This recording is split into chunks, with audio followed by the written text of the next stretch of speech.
Assalamualaikum warahmatullahi wabarakatuh. Perkenalkan, saya Fatur Iksan Dwi Budiawan, NRP 5620411345, Prodi Teknologi Aquakultur Kelas C, mata kuliah Teknik Pembenihan Ikan Bersirip, dengan dosen pengampu Bapak Heri Irawan, SPI, MPI. Di sini saya akan menjelaskan manajemen pemeliharaan telur dan larva ikan patin. Pangasius jambal tersebar secara luas ke seluruh Indonesia. Namun demikian, sejak tahun 1995, pengamatan lapangan dan survei pasar menunjukkan bahwa hasil tangkapan spesies ini mengalami penurunan di Sungai Musi dan di bagian timur Pulau Jawa. Hal ini dapat disebabkan oleh perubahan habitat alaminya seperti pembangunan waduk, perusakan lingkungan, dan penangkapan ikan secara berlebih. Pemijahan buatan dari Pangasius jambal sendiri dapat menjadi suatu pilihan untuk mencegah penurunan populasi alami ikan ini akibat aktivitas penangkapan dan dapat pula digunakan untuk restocking di alam. Oleh karena itu, pengembangbiakan Pangasius jambal harus dilakukan sesuai dengan penyebaran populasi alami mereka, Sudarto dan kawan-kawan 2001. Berdasarkan penelitian, Pangasius jambal terdiri dari 3 penyebaran populasi alami, yakni di Jawa, Sumatera, dan Kalimantan. Setiap populasi sangat berbeda secara genetik satu sama lain, dan secara genetik tidak pula tercemar atau berubah oleh gen dari spesies luar. Untuk klasifikasi ikan patin jambal sendiri, yakni kerajaan Animalia, filum Chordata, kelas Actinopterygii, ordo Siluriformes, famili Pangasidae, genus Pangasius, spesies Pangasius jambal. Untuk teknik pembuahannya menggunakan teknik pembuahan buatan,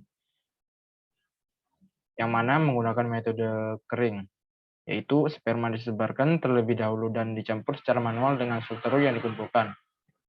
Untuk meningkatkan derajat pembuahan disarankan untuk membagi sel telur dalam kelompok-kelompok kecil antara 100 sampai 200 gram dalam wadah plastik yang disediakan.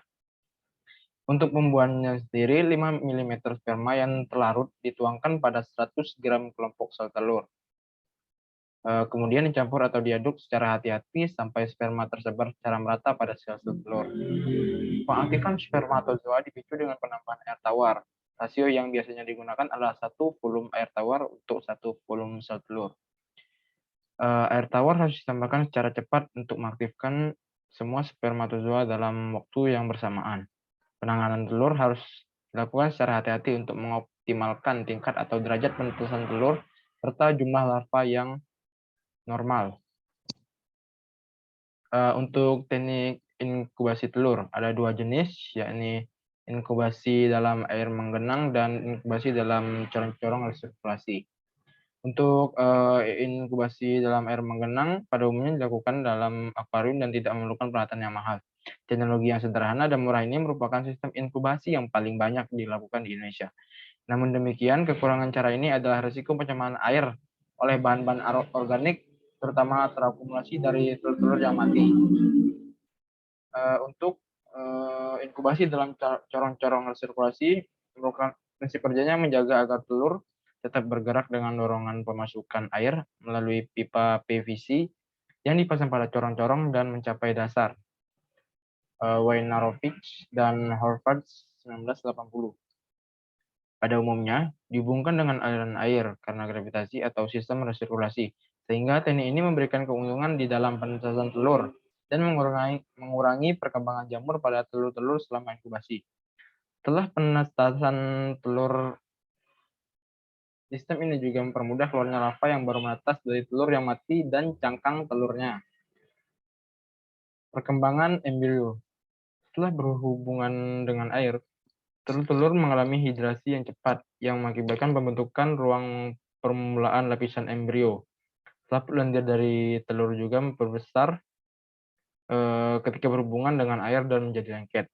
Pada tahap ini, apakah di buaya atau tidak, telur-telur yang membesar berwarna kekuning-kuningan dan animal pole, ditandai seperti sebuah kapsul berwarna coklat kemerah-merahan. Akan tetapi, Telur yang dibuahi segera mulai berkembang dan pembelahan sel telur yang pertama menjadi terlihat jelas 25-30 menit setelah pembuahan, diikuti oleh tahap-tahap 4, 8, 16, dan ke-32 sel. Dari tahap 32 sampai sel, telur berada dalam tahap morula dalam lebih kurang 60 menit dan kemudian sel secara cepat menjadi lebih kecil sampai tahap blastula 3-4 jam setelah pembuahan. Segera setelah itu, tahap gastrula mulai pembelahan sel berlangsung dan sel secara progresif menutupi masa kuning telur. Langkah terakhir dari tahap gastrula terjadi sekitar 12 jam setelah pembuahan dan pergerakan embrio menjadi lebih aktif sebelum telur menetas. Untuk perkembangan larva dan penyerapan pakan. Karena penetasan telur larva tidak serempak dan terjadi dalam beberapa jam, maka umur dari satu kelompok larva dikaitkan dengan waktu di mana 50% larva sudah menetas. Lama penetasan dicapai setelah 37-38 jam setelah inkubasi telur pada suhu 29-30 derajat Celcius. Jangka waktu antara penetasan dan 24 jam berikutnya sebagai hari kosong dan hari ke-1 mulai 24-48 jam setelah penetasan.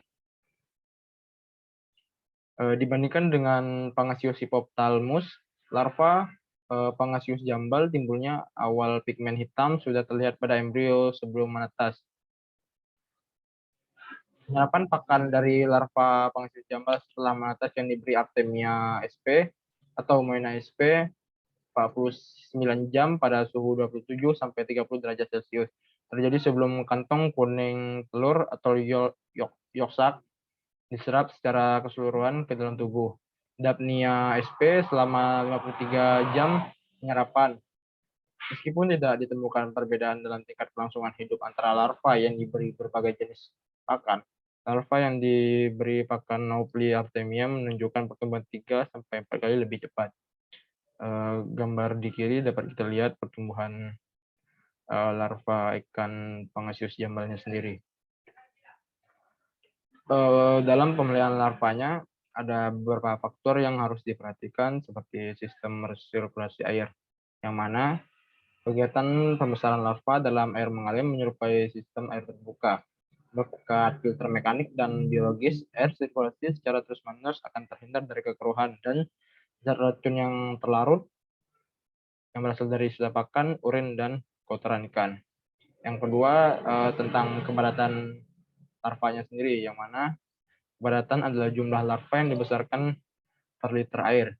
Kepadatan yang tidak diketahui atau terlalu tinggi bisa membahayakan mutu air, pertumbuhannya lambat, tingkat kelangsungan hidup yang rendah, serta tingkat heterogenitas yang tinggi dari ikan yang hidup. Yang ketiga adalah tingkat pemberian pakan, yaitu jumlah naupli per larva dan per pemberian atau per hari. Sudah diketahui bahwa keberhasilan pembesaran larva bisa terganggu apabila tingkat pemberian pakan yang optimal tidak dipatuhi. Karena larva membutuhkan jumlah tertentu dari Artemia per pemberian pakan, sangat disarankan untuk memperkirakan setiap hari jumlah naupli Artemia yang diambil dari penetasan guna mengatur secara tepat pemberian racun pakan harian. Pada kebanyakan spesies ikan, waktu penyapian merupakan periode yang sangat kritis karena perkembangan anatomis dan fungsi usus belum sepenuhnya tercapai. Pada Pangasius jambal tersendiri mengganti Naupli artemia dengan pakan buatan yang baru tidak menimbulkan masalah. Namun demikian, disarankan untuk membiasakan larva dengan pakan yang baru terlebih dahulu sebelum menghentikan pemberian Naupli artemia. Kandungan protein dan ukuran partikel yang tepat dibutuhkan untuk keberhasilan penyapian. Diameter partikel pakan kering tahap awal harus disesuaikan dengan mulut larva untuk memudahkan pencernaannya dan juga untuk membantu proses pencernaan. Untuk menjaga mutu airnya sendiri dalam tangki pembesaran arus atau aliran air harus ditingkatkan sesuai dengan umur larva sesungguhnya. Larva Pangasius jambal sendiri yang masih sangat muda biasanya berenang melawan arus yang tercipta oleh harian air. Perilaku ini dapat membuat pergantian oksigen lebih mudah. Jika arus terlalu kuat, larva akan kelelahan karena berenang melawan arus tersebut. Mungkin itu saja yang dapat saya sampaikan. Sekian dari saya, terima kasih.